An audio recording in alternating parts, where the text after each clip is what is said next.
Alright guys, time to put that motor in real quick. Alright, here's the big moment. Come on.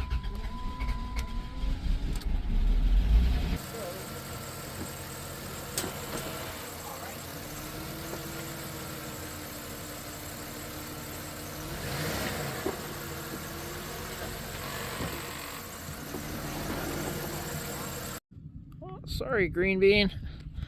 I promise I'll get you some new taillights at some point. Well, there we go. Got brakes. Got blinkers. I don't have it completely secured, but look at that. That looks nice. Well, I tried to swap the wiper switch. That didn't work. I didn't think that was the problem, really. But I figured I'd try it anyway. But since everything else worked, I wasn't sure that that would be broke. Hopefully the motor's in the wiper motor shot or something. Or something's unplugged, I guess. But the harness is plugged in up there, so I'll have to have that cowling back off, which I'll look at it when I have it off to replace it, and then bolt it all down. Forgot this trunk lock's kind of iffy. The power lock, anyway. Oh. So what's this? I remember this. Why? Why you gotta fight me? I don't want to like break the key or anything. Let me in. There it goes, got it. Play with the handle and the cylinder. Pull that key out. Well, I think we're gonna pull this guy apart and take the console out of him.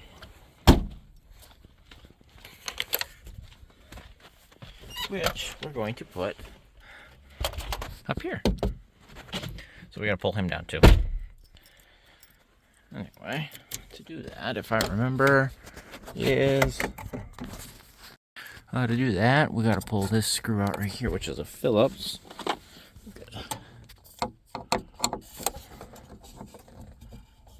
Come on.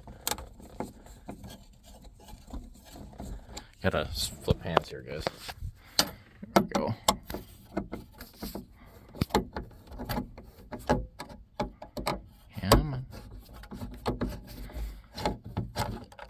Okay, and then we lose that screw so we can never find it again. Found it. Now, that should let this whole thing slide backwards. There's a particular way about this. It's got to go up and then out, so I'm going to pop it out and let you know. Yeah, see these hooks? Got to get it out of these hooks it's riding in. And then I think that should let me take it down. Or no, there's a clip right here too. Can't forget that clip. Yeah, like that, and then boom, it's out. Yep, and look at that. See, got the wires and everything. So this will just plug right in like I figured it would. And we should be off to the races. And this has got the red plug, so we don't even have to worry about rewiring anything. Very, very nice. Okay, so I got it apart. I got the glass cover off to the side so I don't get my fingerprints all over it. Got this assembly out, so you're going to want to pull this guy out. Then there's two screws, I believe. Yeah, on this side here that you got to take out. And then there's one screw on the front here that you got to take out. That's after you get this out, which is five screws. 1, 2, 3, 4, and 5. To get that guy out of the way, and hopefully he works. I see a burn there, but that's pretty common to see, so it probably work anyway. But you get this guy out of the way, and I remember one of these, it's broke. It's broke on one of these. I don't think it's broke on this one, so we can reuse it here. But this one has got Torx sockets, so we're gonna have to pull those out. So I'm gonna unplug this, get this down so it's in my lap here. We'll pull all those Torx out, pull this guy out, and then we should be able to slide this plastic cover out and then slide the other one in. Okay, and I did show this previously when I was going through the ones on the desk, but there's the old console out of this model, which then leaves us with these two screws here that need to come out. I'll probably put the Phillips ones back in here because, you know, why not? Put those over at my screw pile. Now, if we get this guy out, we should be able to get him out. Gotta play around with it here. Do you want to? Sorry, I'm fumbling here. Should be able to. Yeah, there. You gotta get a little like driver in there and pop that clip in the center. See it right in there on both sides. You gotta pop that clip loose. Now we should be able to get them out. Can I get it with this? Now let me get it with both hands here so I don't break anything. But I'll pop those out, get this out of here, and then we should get that centerpiece out. And bam, our factory overhead console now has a trip and fuel computer. So, as you can see, it bolts in just fine. Now we just got to plug everything in. So let's get this thing hung up here.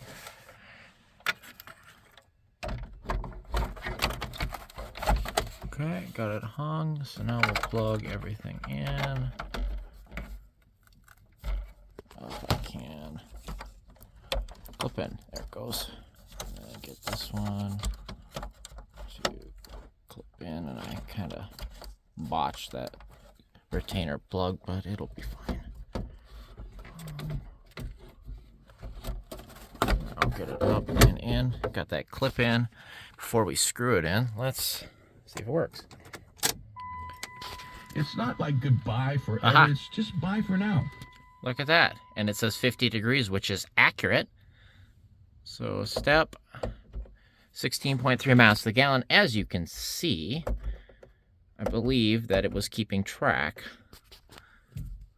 Maybe. Let me think about the mileage here for a second.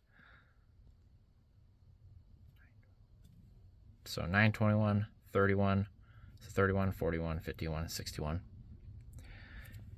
That is the exact amount of miles I've put on it since I put that battery in.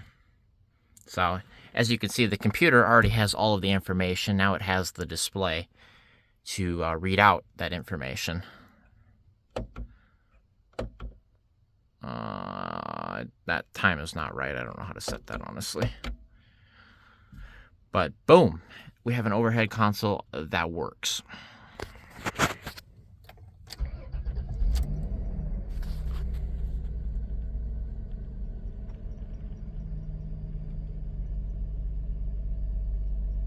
Let's see if we turn the headlights on. I don't know if they're on. Does that dim? Yeah, there it goes. So that dimmed out, and the dimmer does work. Now if we turn that on, yep, dimmer works.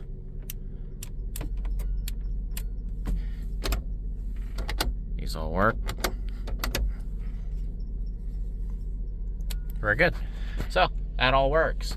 And as you can see, this still all functions and locks in place. Now we just gotta put that screw in, and we're good. We have an overhead console with a trip and temp computer. Okay, next on the list, I think is gonna try add that factory keyless, and then while we're in there, we'll take the cluster out, I think, and get that situation dealt with.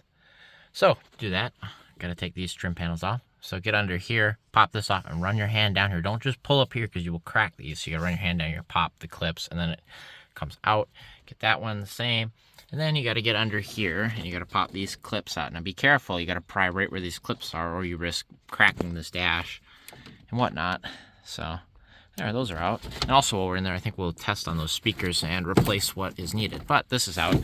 So now I'm gonna get two hands in here, slide that out of the way, and somewhere back there is where we mount the keyless, and there should be a wire down there somewhere, in theory. We'll see. If not, then I guess we don't get keyless, but if there is, then we do.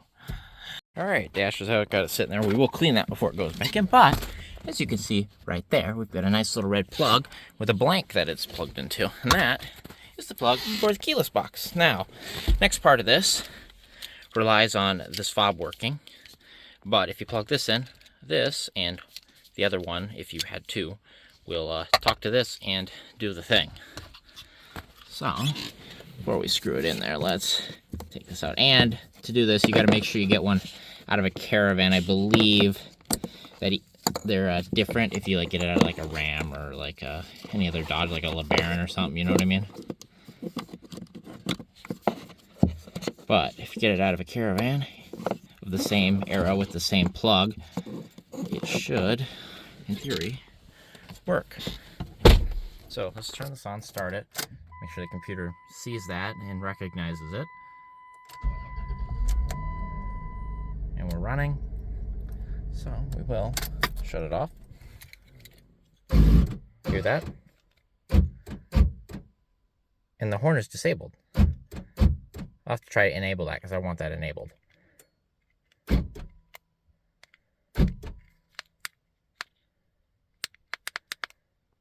Panic button. Panic button is not working. There it goes. You have to hold it.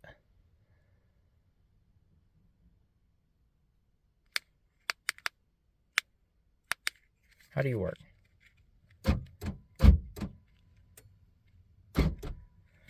I don't know. But hey, guess what? It's got keyless now.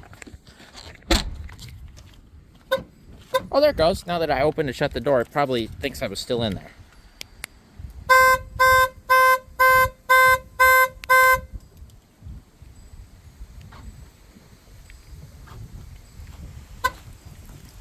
There it goes.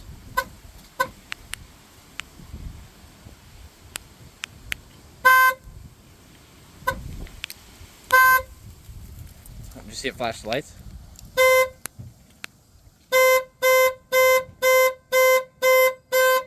Look at that.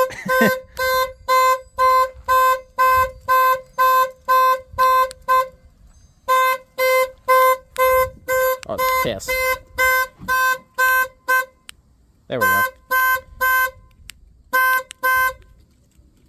There it goes. Whatever. Hey, guess what? It works. So that's cool. We'll put this fob with my key because this key doesn't fit this. You never know, I guess, right? Nope. So this key will go away. Put this with that key, and I do got to make a copy of that key, but we now have keyless an eggplant. So, isn't that neat? And the nail lady just drove by. I guess we don't get any mail today. Nope. Proof of concept. I had to go dig 2 screws out of my spare parts, or spare hardware bin, but those might go in a little hard the first time because nothing's ever been screwed into those bosses before. But there we go. Boom, now we've got keyless. We've got an overhead trip computer. 16 miles to the gallon so far, but it's a lot of idling. And yeah, so those 2 good upgrades. Next we gotta pop this cluster out, I think.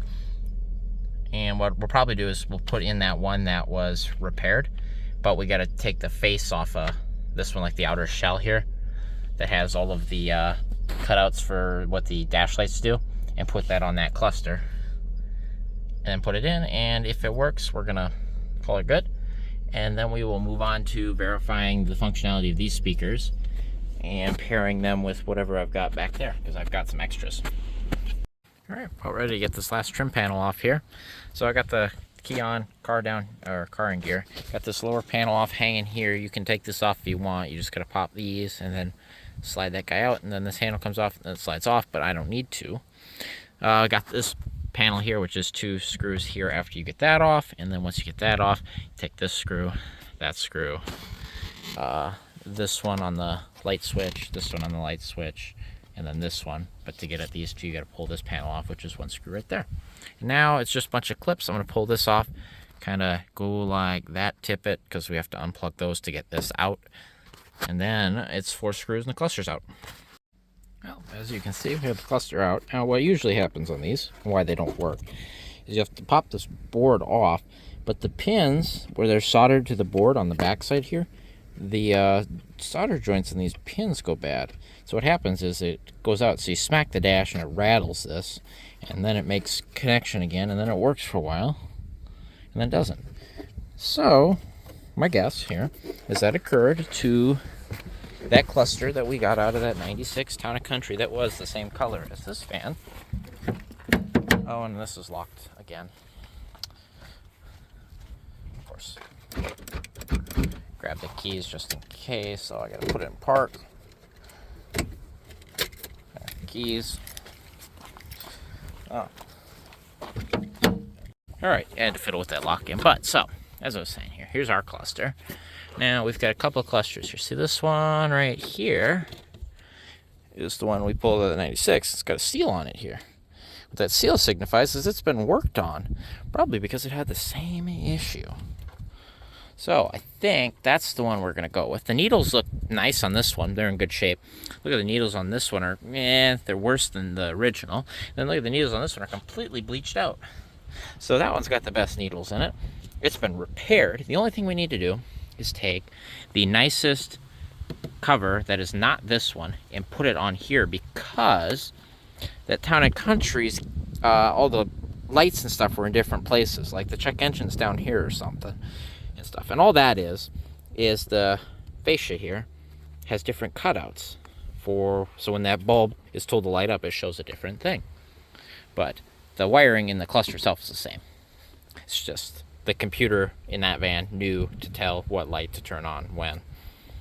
But yeah, so we'll just flip the covers on the nicest one out of the batch here, put it on that, put this cluster. Well, why don't we put the cluster in first, make sure it works, and then we'll worry about that, because then it's what, 1, 2, 3, 4, 5, 4 and 2 is 6 screws, it looks like, to pull that off. So, but we'll plug it in. I'm rambling. Let's just go plug it in.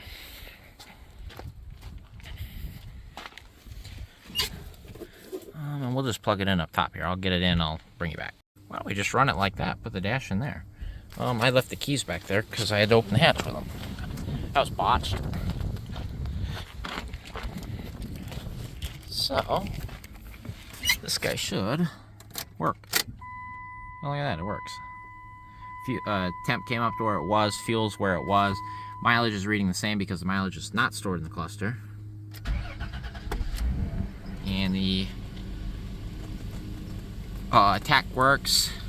Trunk light, a jar light is in the same spot, so that works. There's just a couple here that are in the wrong spot, so I'll have to swap those. But the cluster works. If we look at the trip, that's all there. See, 141.7, 141.7. So, yeah, we'll just swap the covers quick, and then I'll put it in, and I'll bring you back.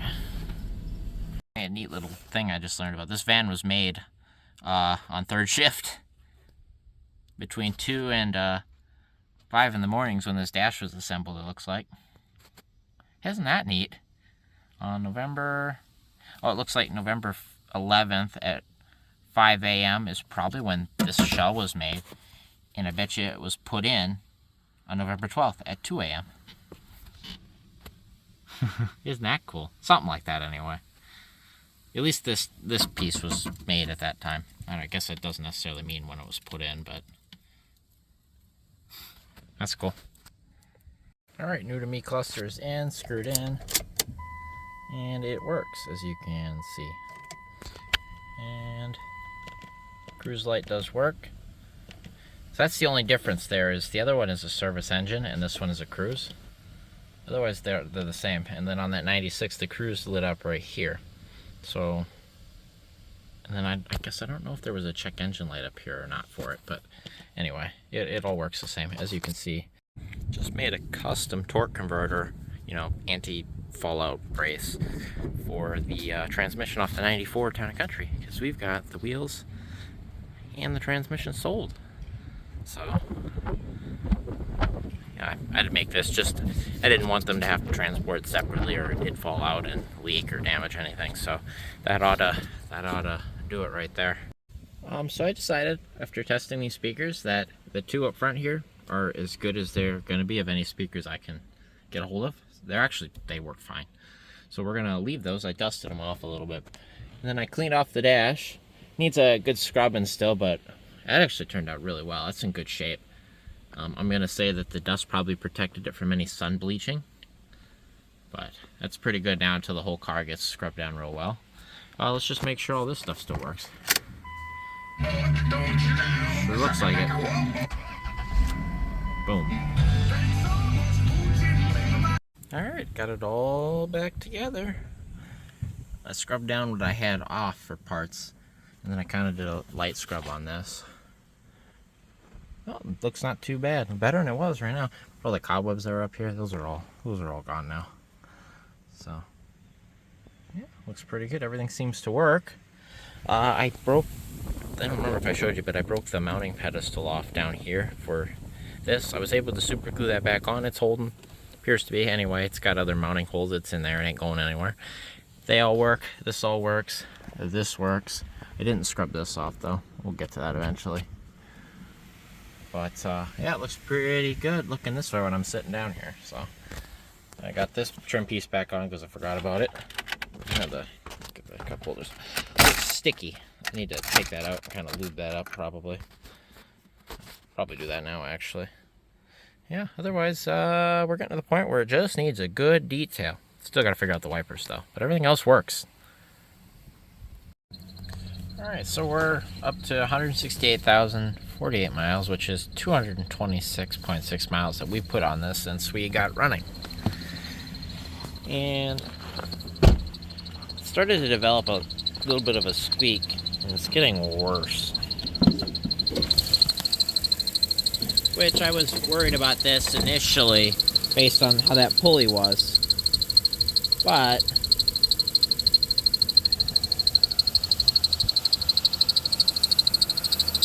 see that crank pulley?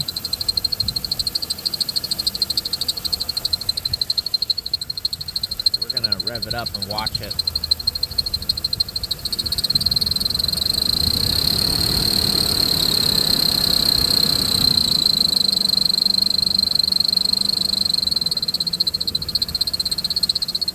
So I did the old soap trick and it helped for a little bit, but I want to get in here with a screwdriver and kind of listen to see which pulley exactly is squeaking. I'd like to think it's the crank pulley right away, but you never know, I guess. I'll check. So coupled with that that belt squeak, we've developed a coolant leak all of a sudden. Somewhere over here on the driver's side, there must be a hose clamp loose or something. Something's leaking back here. Interesting. So, from what I can conclude, and obviously I can't put the screwdriver on the crank pulley, it's got to be the crank pulley. I mean, we knew that. But, here, I'll show you a little trick. So we'll get it on the side of the belt here that has the squeak problem. That quiets it up for a bit, as you can see. And it smells good. I don't know what flavor is this. Aloe mist.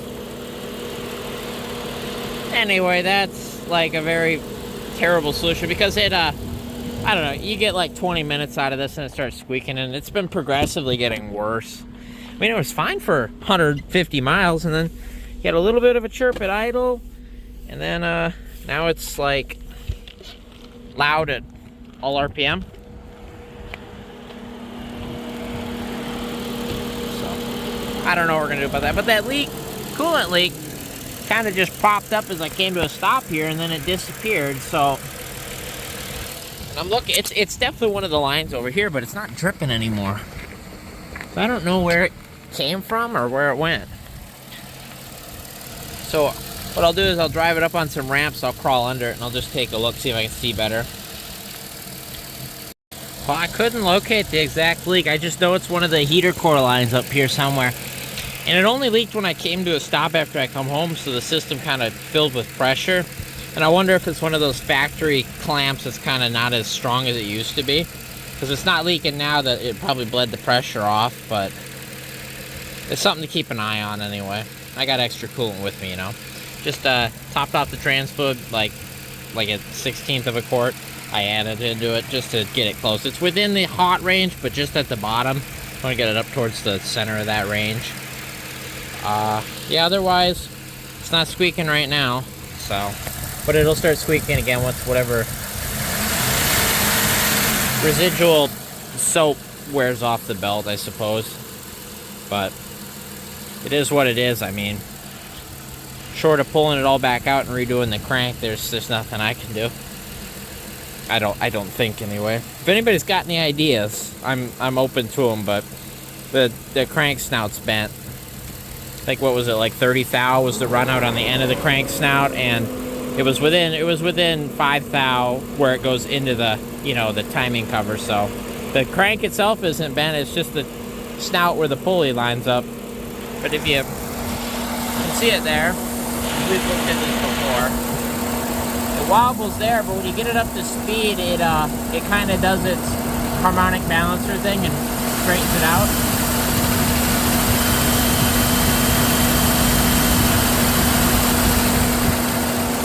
So, I don't know, man. Just gonna keep running it. I mean, if it starts squeaking belts, I mean, we could try going back to the factory style, and we could get the regular tensioner, regular idler, and then the oversized belt, because we have the aftermarket power steering pulley, so we have to get the oversized belt, single V-band, or single ribbed V-belt, instead of this double ribbed we've got. Maybe that'll make it worse, maybe it'll make it better, I don't know. It's something to try anyway. All I really got to do is pull the pulleys and the belt off a green bean, and we could try it for $0, just a little bit of time. But we'll see if this squeaking gets any worse or not. Okay, so we're looking here. This is a brand new idler tensioner pulley for a Dodge 3.3, like a 97 Caravan, but same size as for first through third gens. And O'Reilly had one. So they had, like, see that right there? But I need the tensioner pulley too. Well, I'm out here at the parts motor, and it's got a brand new tensioner on it with a brand new pulley. So we're going to take that, because all the used ones I have, they're all junk because, well, they're used.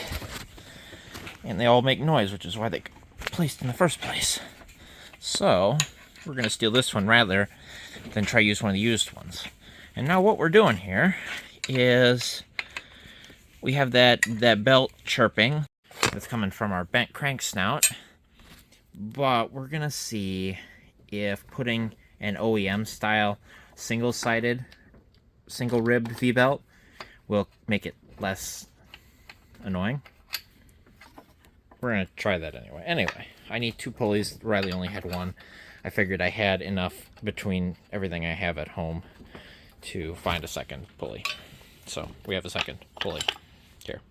It's a plastic one, but it should be fine. So we'll put that on the tensioner, put this on the idler, and then because I have the Dorman Solution power steering pump pulley, we got to run a bigger belt, so, or a different sized belt. So I think it's a 98 and a eighth or something. I don't know, but I have the pulleys here. I have the belts inside, and I'll show you what I got here in a second. Just set these on the seat. Okay, so what we gotta do is a regular drill to pull the belt off. So we gotta get the tensioner to go down, and then get the belt loose off, and then pop that pulley off, and that pulley off right there. But because of the way that this is, and that it's got a larger power steering pump pulley and a weird size idler, we may have to loosen the alternator bracket and slide the alternator forward to lessen the tension to assist in getting it to come off the tensioner. But we'll see. I'll try to get it off the way it is. It might slide off of the idler. We'll see. All right, so yeah, here's the belt they gave me. 98 and an eighth, 6 rib, single-sided V-belt. Here's the old belt, and looks, if you look here, see, it's not like shredding it. And so this is the side that wasn't riding the pulley, and I assume this was. No, it was this way. Yeah. So that's the side that was. And it doesn't look like it's shredding the belt. And I wonder if I kept driving it, and we'll see. I might have to put this back. We'll see how this one does. if it would wear that groove in there a little wider so it has room to play back and forth. I don't know. We'll see. But I got the belt off. I'll keep it with me, and then I'll keep the pulleys. In the event, let's say it rips this belt off on the side of the road, at least I can change it, and I'll keep this wrench with me. And then I have a full set just in case. But I got the idler in, and now we're getting the tensioner ready to go in. But I think before I slap the tensioner, I'll try tuck the belt over the power steering pump while I'm got that gap there. That way I don't have to go under the car, but we'll see. Okay, so I got the new pulley to replace the old new pulley for the idler, and I got the old but new pulley to replace the old new pulley for the tensioner. That came off of the old low mile parts motor that had a new tensioner and tensioner pulley on it. And then we've got the new belt to replace the old new belt. And it's all on there and, you know, in place. And please don't squeak. Thanks. I don't know, let's see. Let's get this belt out of the way. Get that out of the way. I think we're clear to fire. Crossing my fingers, but I don't have high hopes. All right.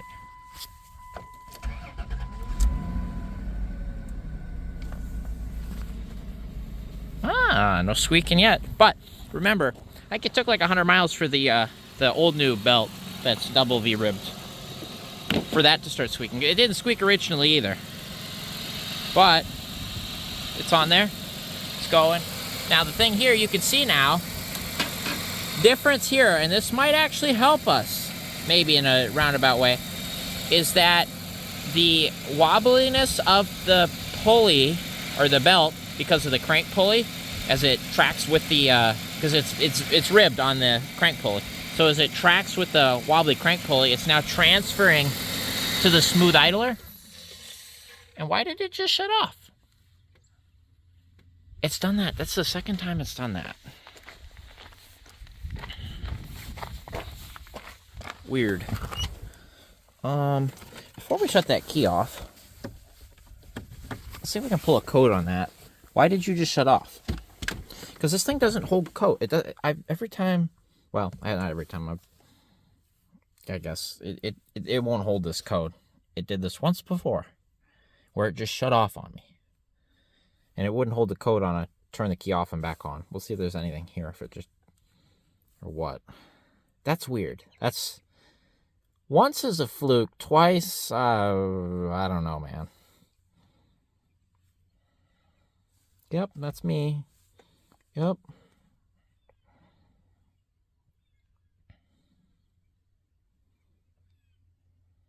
Oh, and I forgot my...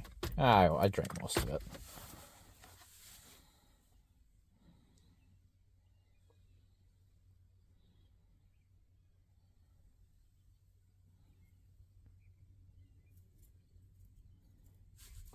In a year now. This is just like green bean. Both of these 97s are just really, really slow to work with this Bosch code reader. And they only read OBD and engine. And no codes. So, I don't know what you want from me. As long as it starts back up, I guess. It's weird.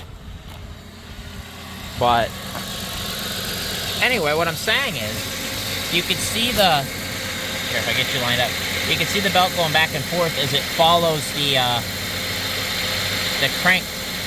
So that might allow it that enough play so it doesn't, screech the belt. Let's see if I rev it up what it does.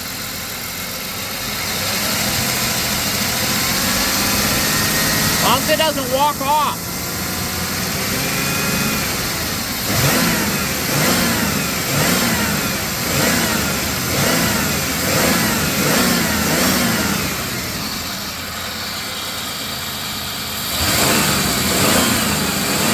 I think we're gonna be fine. I mean, we'll see, but that right there might give us just enough. You're out of focus. That might just give us enough play that it doesn't squeak or screech that belt. Now, I'm gonna keep the old new pulleys that came with the old new belt solution kit, except the one that didn't because they gave me the wrong pulley. And we're gonna call that good. Now see, this is doing the same thing my 97 did, in that the alignment on the idler isn't perfect either. It's kind of riding off just off the edge of the pulley. I'll tell you, aftermarket stuff is so hit or miss, guys. But it's not going to walk off that. It's aligned in a sense that it's going that way, so I don't think we'll have any issues. And it's not squeaking right now. I will give you an update if it starts squeaking again, or you know, if it doesn't, I guess. So cool. So I think we're gonna call that a win. And the belt is much easier to get on and off because it is the proper length, in quotes. So it's not overburdening that tensioner either. That, with the smaller pulley that we had on the idler, still almost had that tensioner maxed out.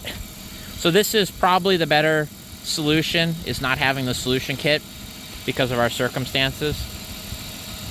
So, and like the O'Reilly guy was saying too, there are so many caravans on the road. He's never heard of an issue where we've actually needed the solution kit, at least up here in the north. I don't know if it's different in the south where you guys get more rain or whatnot. Because the purpose is to keep, what would happen sometimes is the belt would walk off on the smooth pulleys when you would hit, let's say, a big puddle or something. But I don't think we're going to have that problem. And if we do, we can just put it back on. So now this sticker is wrong, but we're going to leave it there just in case we have to put it back. Anyway, cool. We have fixed the problem with eggplant. And this guy isn't clicking anymore. You know how I said the charcoal box was clicking? Well, this guy was clicking earlier. Now it's not clicking now, so I don't know. We're just gonna didn't see it. All good. It's running great, and we're not squealing anymore. Okay, now that we got the belt squeal fixed, hopefully, I think, we're gonna clean this thing out, which means pulling out the seats, pulling out all the stuff I've got in here. But for that, I noticed this door was a little sticky when it opened. Now it's opening, but we're gonna spray some white lithium grease in here and all the rollers and stuff. You know, just keep that stuff freed up here. Hit the locks. I think there's a lock on the rear here. Yep. You can actually hit it. Spring. Try to not get it all over the trim and stuff. And then don't hit the body with the can, ideally. But hit all those rollers.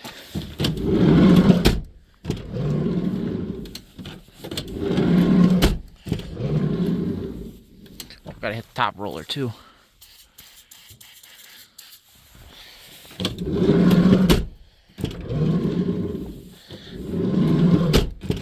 A little bit of use.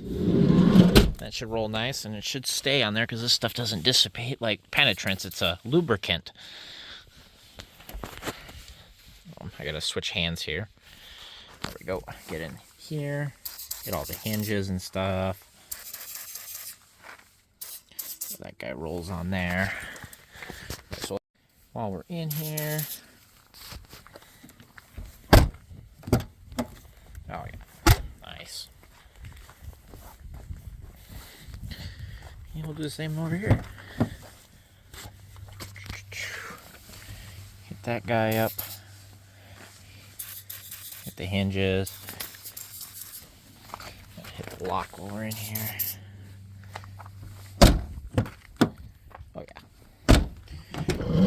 This roller, these are the ones you gotta hit. These are the ones we're worried about up here, because these have little roller wheels and they got little bearings in them that dry out. And that's down there. Got the top roller. Now we gotta get the outside roller and the back lock, and that's gonna got some residual that's gonna get places, but that's not too bad. Top one makes a lot of noise, don't ya? And yeah, I think that's it.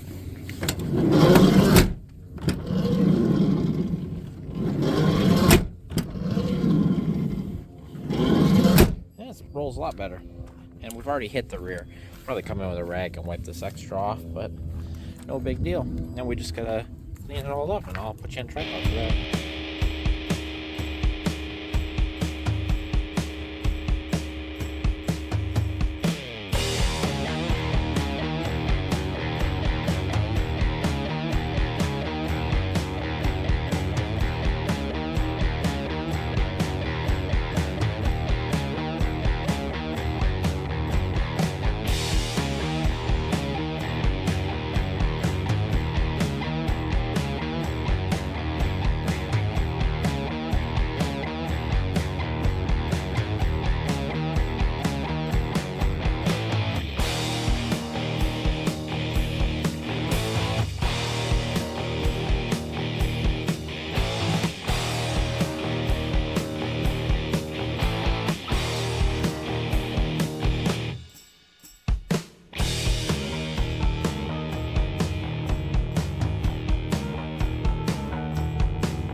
So we've got two goodies here.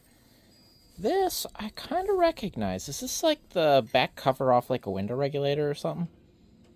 It was under the driver's seat, and I'm pretty sure that's what it is. Or the wiper motor that doesn't work, maybe? Question mark. And then we've got this cool #1 window scraper from Hair Pizzazz and More in Sanborn, North Dakota. So that's cool. That'll go in the little drawer under the passenger seat. Well, there's what she looks like all cleaned out. It's not too bad. For somebody that had kids in this vehicle, this carpet is... It's not bad at all. Little couple stains here and there. Something that you might be able to get a lot out with a carpet fabric cleaner. The jack and the handle and everything is all still there, present. So that's cool. Otherwise, yeah, my shoes are pretty clean. I'll step up in here. Pretty dusty. Got another mouse guy. I think the game plan I'm going to go with here is scrub everything down and then vacuum. And that should be it. We'll go in that order. We'll scrub everything. That way, if I knock any of this residual crap off, it'll get vacuumed up after, and it won't be, on the freshly vacuumed carpet. Front's got stains and stuff there. Obviously, somebody spilled coffee at some point multiple times. But no big deal. No big deal. I forgot a screw there that's laying there. Otherwise, the rear floor mat, it's got the full surrounding floor mat. It's ripped here, just like they all are. You're supposed to, they separate right here, and you peel it around. Well, really, you don't take it out unless the seat's out, but they all get tore right there. So we'll try to line it up better. Maybe. But otherwise, it's not too bad. Like I said, this van's in pretty good shape. It, first 140 almost thousand miles were done before 2005. And then it only had, not even 30,000 miles done in the last almost 15 years. So, and really that was all done in the last 10 years because it sat for 5 years. So, yeah, it did a lot of sitting late in its life, or most of its life. But no, its headliner's in good shape. I gotta glue that little piece. See how it's hanging there at that seam? I can get glue in there and hold it down so it doesn't get any worse, hopefully. But that's probably wore like that because that's where the driver sits. And a guy, if you're tall enough, sometimes bumps his head there, and that'll wear that glue out. Especially if the glue's old and hard, it'll knock it loose. Yeah. So I'll get the vacuum out, get some scrubbers out. Something happened to the seatbelt. That seatbelt's been out before. See that? One, this is backwards. But two, it's twisted on itself. So somebody's had the seatbelt out for one reason or another. But this, we can do this quick, because we can at least fix that part. But what you do here is you fold it over right here, and then you pull it up, and it'll flip on itself, and then you're good to go there. But that bolt's got to come out, and that whole thing's got to get rotated 360 and put back on. That's funny. Wonder what that would have been for. I don't see any like creases, like there's body damage or something, but rear heater core, maybe. Rear heater core, because it's got rear AC. That'd be what it'd be for. They were in here servicing either the fan or the AC condenser or the heater core, because that system's all right here. That makes sense. So it's had that service done at some point, most likely, based on the evidence I am seeing right here. So that's cool. And then the guy, come on, you kidding me? You didn't see that and it's like, screw it. Really? Whatever. I will correct it while we're in here.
a couple little tidbits here.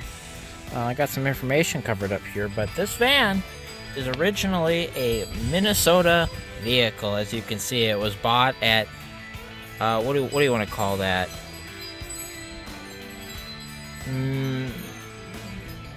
I don't even tell me what that is. I can't pronounce that, but it's Dodge Jeep and Eagle in Moorhead, Minnesota. Anyway, it was bought by a lady from North Dakota, so it became a North Dakota vehicle, but it was sold in Minnesota. But also, let's put that back down there. We walk around to the driver's side. I was vacuuming under the driver's seat. And if we look right here, notice this plug here that goes into nothing. That is the power seat harness. This is wired for driver power seat. I don't even know if string bean, my 98 SE, is wired for power driver seat. So, I'm not gonna like go out of my way to find one, but if we see a nice power seat, I guess it doesn't even have to be this trim, because we can take this bucket off and we can place it on a power seat bottom. If we find one, you know, why not, right? Not gonna hurt anyway. Otherwise, this is what we're looking at. It's all cleaned up. I got the floor mats and the back seats to clean still, but this is what we turned out with. And it looks pretty good. I even went in and I crudely cleaned up the door jambs just a little bit, get some of that dust out. That little square floor mat is going to be bumped up and cover most of that stain right there. I got to put that back in real quick, but it looks pretty good for what we're doing here. Got all the windows scrubbed, all the door panels. No, it's not too bad at all. You know, I forgot to do this hatch trim. I'm not done yet, but as far as you're concerned, I'm done. No, this van cleaned up really, really nice. Like I said, I kind of got an idea when I was looking at it. I mean, the body was clean. I guess I didn't know how many miles it had, but the body was really clean for a northern vehicle. I figured it was in pretty good shape. So, and I think I gambled correctly. Yeah, let me get the floor mat stuff cleaned up, get them propped back in here. I'll get that rear hatch cleaned up, get everything shut, and I'll bring you back when I'm done. Alright, so I got some 3M adhesive here, and I kind of got up under there. It's not perfect. This is going to dry out, and it should lighten up, but I got a little extra glue there than I wanted to. Then I just kind of tapped it in here. Now, it ain't perfect, ain't going to look great, but it should keep it from prying worse. Hopefully, that's the idea. It'll keep it from getting worse and keep me from catching it one day, getting in here and rip the whole thing in. Because this headliner is great shape otherwise. But that should keep that for going a little longer. And what you want to do when you do this, you got to get that old foam out, or the glue will just stick to the old foam and pull off again. So that should hold, hopefully. Well, here's the final product. I had this mat downstairs in storage. I thought it was the wrong color, but I forgot that this is silver mist interior. All of mine's are silver fern, which is a lighter gray. So I'm like, this is always wrong, but it's right. In this case, I think it's technically either the middle or the front mat, but it'll work perfect right here. Got the tool bag back here, got this code reader I'm gonna keep with it just for, you know, a while now until I run it through the loops and figure out any issues that come up with it. But the rear looks good, the seat's cleaned up nice. If we walk around here, got the floor mat in place. As you can see, there's that rip there. Looks like it's kind of out of place here just a little bit. Got my box of fluids and spare parts, got my backpack in here. Seats are up. We open up the store right here. I got the rubber mats and the regular or OEM carpet mats. I forgot I gotta glue this little piece down. He sits in there as like a gripper, so I gotta glue him down still. And we got that mat there over the worst of the stain, but there's a little bit more there. Rubber mat here on this side. And we got that headliner glued up there, so not too bad. A little bit of a bubble right there, but that's no big deal to me right now. But it's all cleaned up. Needs a car wash. We fixed the belt squeal, otherwise it runs and drives great. Fluids, it's not leaking anything. We did have that little blip of coolant there where I think it blew past the older like OEM style hose clamp. But we got coolant with us to keep an eye on it. Vice grip if it's ever needed, I guess. But we've got to deal with this wiper motor here. I'm gonna take these wiper arms off, get this off of here, put this into storage because we got one that doesn't have a broken fin. We're gonna get that assembly bolted down after we figure out what's up with this wiper motor here. You know, figure out anything new, but it needs the rear leaves put in, the rear shocks for sure. If you watch this, I'll bounce the bumper. See how it keeps bouncing? Here, I'll put you right here. A little bit. See how it keeps rocking? It should just go whoop, and the shock should hold it. Shock absorbers, if you will. But they're a little poor, and we know this leaf is bowed this way, but that's not going to affect anything catastrophic. It's just going to ride like a boat. So that's fine. It goes down the road fine. So I don't think we'll have any issues, but I will keep you posted. So I guess I'll give you the mileage right now. Sit down here. Mileage. Oh, keys in my pocket. Oh, failed that one. So it's the phone charger that I have to verify works. Got keys. Oh, rear AC's on.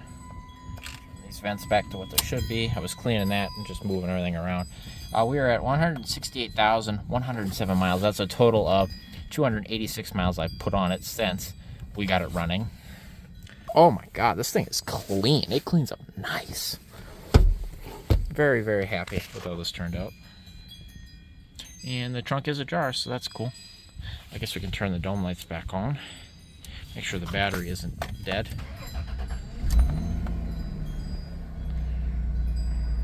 Running nice. Got to get fuel. Does have a door ajar, which means that this started working. It realized the door's ajar, right? Yep. Hey, look at that. Oh, isn't that neat? That wasn't working before. Nice. Probably just sticky. All the switches and stuff are just sticky from sitting.